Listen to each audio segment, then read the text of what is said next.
আসসালামু আলাইকুম। আমি নাভিয়া তাসি। আজ আমি আপনাদের সাথে আছি নীলফামারী ভোগদাবুড়ি গ্রামের হৃদয় থেকে জন্ম নেওয়া এক স্বপ্নময় উদ্যোগের কথা বলার জন্য। এখন আমি দাঁড়িয়ে আছি ভোগদাবুড়ি কমিউনিটি সেন্টারের সামনে, অর্থাৎ ভিসিসি এর সামনে।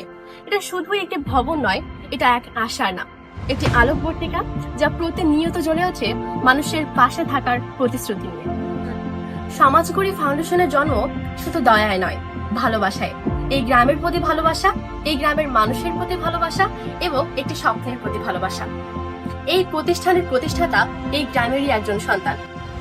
নিজের শেকড় থেকে পাওয়া অভিজ্ঞতা, দায়বদ্ধতা এবং মূল্যবোধ দিয়ে তিনি এই প্রতিষ্ঠানকে গড়ে তুলেছেন। প্রশ্ন ছিল, যদি সমাজের শক্তিকে কাজে লাগিয়ে এই প্রতিষ্ঠানকে গড়ে তোলা যায়।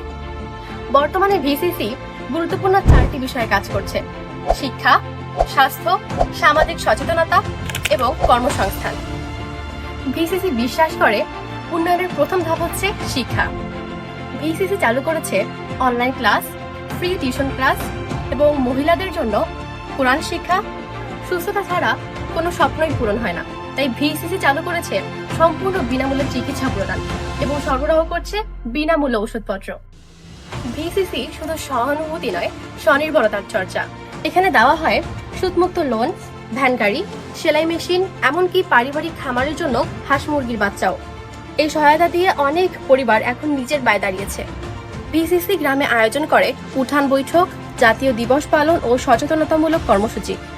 ভোগদাবুড়ি এই ছোট্ট কমিউনিটি সেন্টারে আমরা দেখেছি সমাজগুলি এখন ভবিষ্যতের দিকে হাঁটে, যেখানে উদ্যোগ আসে সমাজ থেকে আর সাফল্য আসে একে অপরের হাত ধরে, আর ভবিষ্যৎ গড়ে ওঠে নিজের কাঁধে দায়িত্ব নিয়ে। এটাই সমাজগড়ি, নেতৃত্বের পথ, স্বনির্ভরতার গল্প। ভিসিসি হৃদয় থেকে জন্ম নেওয়া এক স্বপ্ন যার শেষ নেই, আছে শুধুই সম্মিলিত সাফল্য। আপনাদের পাশে চাই আজ, আগামীকাল এবং ভবিষ্যতের জন্য।